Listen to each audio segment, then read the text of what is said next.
Well, good afternoon, everyone. Madam President, Prime Minister, wonderful to have both of you here at the State Department and in the United States.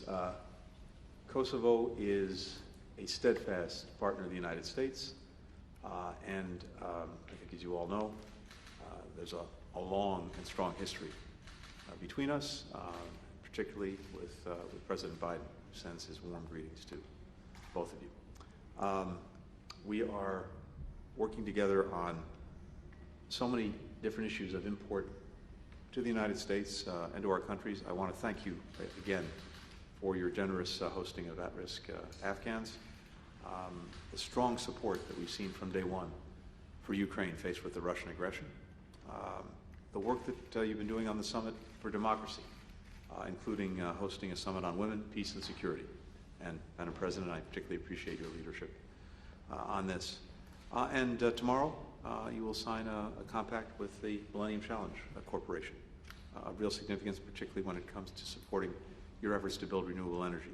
So there's a lot to talk about as we're working on all of these issues, as well, of course, critical issues of regional security that I know we'll have a chance to discuss.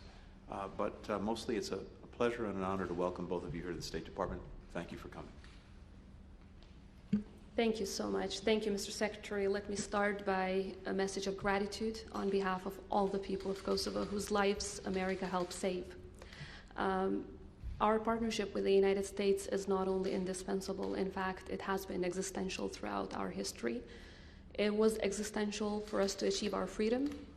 It continued to be existential during our independence drive until we achieved independence, and it remains so even today while we develop as a thriving democracy. Kosovo today truly is a thriving democracy and an example of what the democratic world led by the United States can achieve when it comes together and it faces tyranny and it makes sure that freedom prevails over that tyranny and over genocidal regimes. The same way that you stood by us at that time 2 decades ago, today you're standing with Ukraine.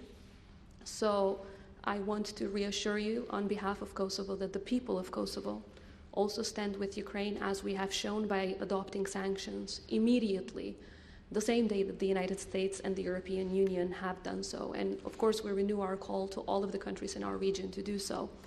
As you know, Mr. Secretary, Putin will continue to try to destabilize Europe also through the Western Balkans. We will continue to need the steadfast support of the United States as well as our European allies to make sure that the plans of Russia as well as its proxies in the region are stopped.